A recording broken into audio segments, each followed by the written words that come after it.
Yo,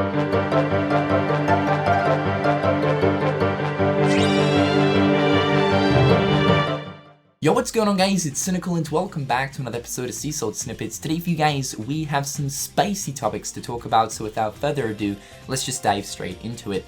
So I feel like we're at a certain point with Kingdom Hearts 3 where it's almost like how much more of this game is there to show off, especially in the ways of world reveals. As it stands, we've seen a total of 7 Disney worlds for the game, along with Twilight Town being an original world and the Mysterious Tower. Now, I do believe that both the Mysterious Tower and Twilight Town will be one world in itself, like it was in KH2. So yeah, we've seen 7 Disney worlds and 1 original world so far.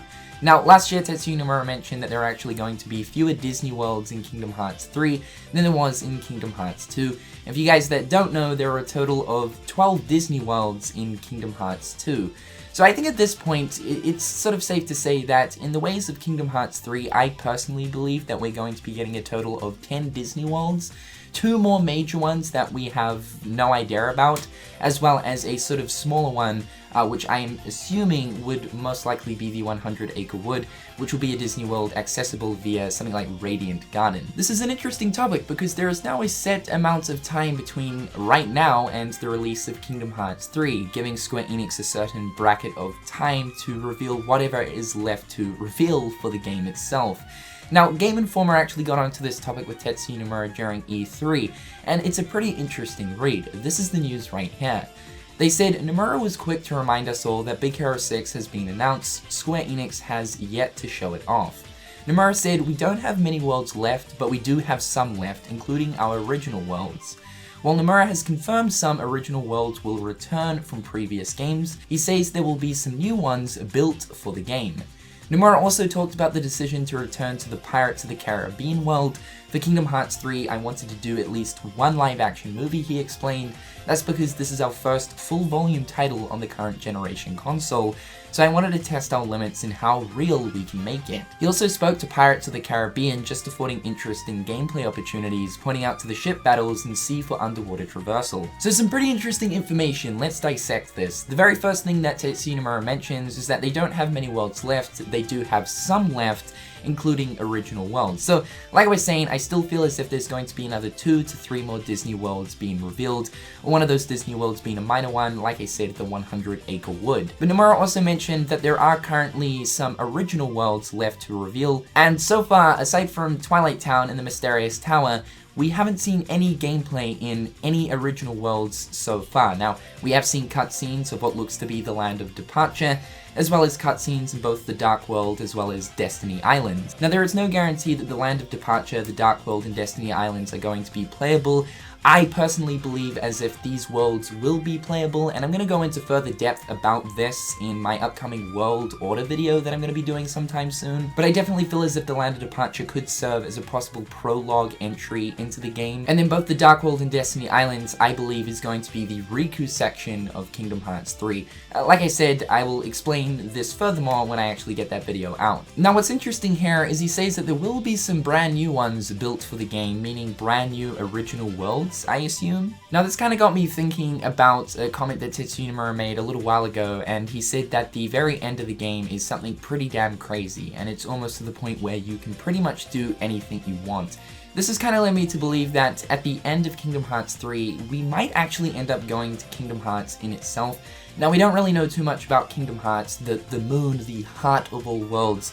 We don't really know too much about it, and even if it is a physical location that you can actually go to. But this would certainly stand as a brand new original world that we have never been to in a previous Kingdom Hearts entry. Otherwise, I think for the most part we can expect a few different other original worlds to return for the likes of that of Radiant Garden, the Keyblade Graveyard. In the ways of brand new original worlds though, we'll have to see what Nomura has in store for us. And I thought I'd just quickly talk about the Pirates of the Caribbean comment that Tetsuya Nomura said right here. He mentioned that he wanted to do at least one live-action movie as a world for KH3, and this obviously being the Pirates of the Caribbean.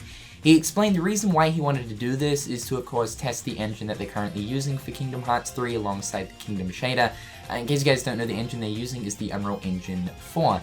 And they wanted to use the Pirates of the Caribbean world to test how realistic they can make a world look using the Kingdom shader itself. And I gotta say that so far, like, Pirates has definitely been the world that I am most impressed by. In actual fact, this has probably got to be the world I'm actually most excited for, which is strange considering that this is a returning world, even though all of the areas are completely new areas we've never been to in any previous Kingdom Hearts installment. You mentioned right here that pirates would be very interesting from a gameplay perspective as well, especially when looking towards the unique gameplay opportunities, like obviously the pirate ship gameplay.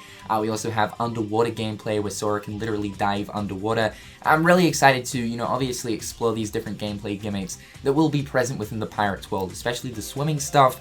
This is one thing we've never really seen in Kingdom Hearts before, so definitely interested to see how exactly this works. But this pretty much confirms to us that the only live action film that's going to be in Kingdom Hearts 3 is in fact going to be the Pirates of the Caribbean.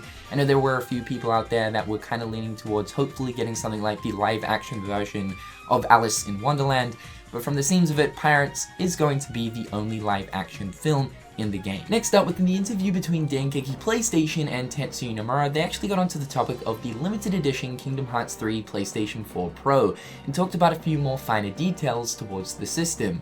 The first bullet point here states they started work on the bundle edition PS4 Pro quite early. He had them remake it many times until they got his ideal color. So this is a pretty interesting remark. It kind of seems as if the system itself went through many different renditions until they finally landed on the ideal color. Now the color of the system itself is sort of like a space gray type of color.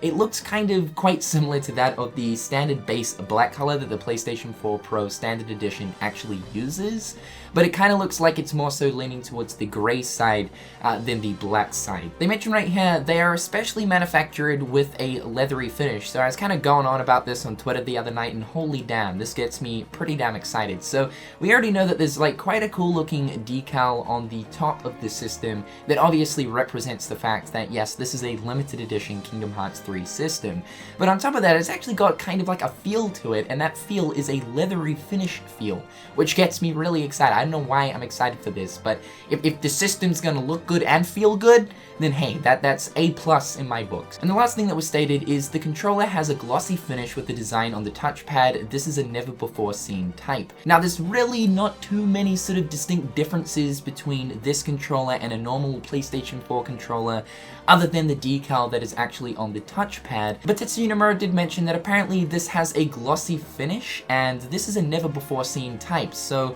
if you actually look at the normal PlayStation 4 controller, it's kind of got like a matte finish to it opposed to that of a glossy finish, and I feel like this leans more so towards the very original PlayStation 4 controller opposed to the controller that released with the PS4 Slim and the PS4 Pro. Also, some other smaller details with this controller is the Kingdom Hearts icons on the D-pad, the crown and the heart from the seams, and also the button colors for triangle, circle, square, and X seem to not be colored. Instead, from the looks of it, the symbols appear to just be colored white. And also, I know a lot of you have been continuing to ask about the PS4 Pro system when it's going up for pre-order. As it stands as right now, we still currently have no news or any word from Square Enix themselves towards the system, so as of right now, we're still having to remain patient. And last up for today, I have a little slice of Xbox news and Kingdom Hearts. I thought I'd talk about this because we don't usually get too much stuff towards the older Kingdom Hearts games coming to the Xbox system. This is something that a lot of people want, and I think that's kind of for good reason,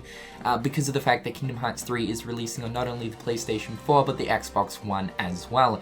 So IGN obviously interviewed Tetsuya Nomura at E3, and they actually got onto the topic about the whole Xbox and Kingdom Hearts thing, bringing the remixes to the Xbox system, and this is what Tetsuya Nomura has said. We obviously would need to discuss this with Microsoft if we are able to do this or not, but we haven't even started the conversation yet.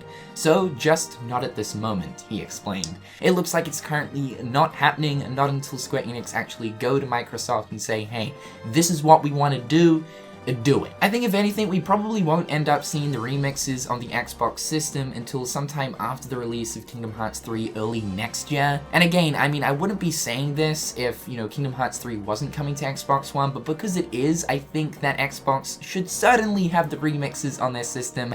I understand that the whole exclusivity thing, don't get me wrong, I am sort of a PlayStation fanboy to a certain extent, but because these guys are actually getting Kingdom Hearts 3, it definitely makes a lot of sense to put all of the other games on the system as well. Mainly mainly because Kingdom Hearts is such a story-heavy game. I mean, in terms of recapping people for the story, sure, you can put out recap videos and you can put little chronicle sections into the game itself and sort of explain past events within cutscenes and within journal entries, but really, to get the full grasp of everything that is going on, if a player wants to become invested, especially after Kingdom Hearts 3, then the best way in actually understanding absolutely everything is to just simply play the games. However guys, that's all for today's video. In the comment section down below, let me know your guys' thoughts and opinions towards today's topics, especially when looking towards how many worlds are currently left to be unveiled for that of Kingdom Hearts 3. Let me know your predictions. However guys, I've been Cynical, hopefully you dudes are having a fantastic day, and until next time guys, I'll catch you later. Peace. Hit them on the page, you'll be coming through stunning. Gold in my mouth when you suckers be bluffing. Milk crate, gaming up your bitch though. Catch me in the back playing Super Nintendo.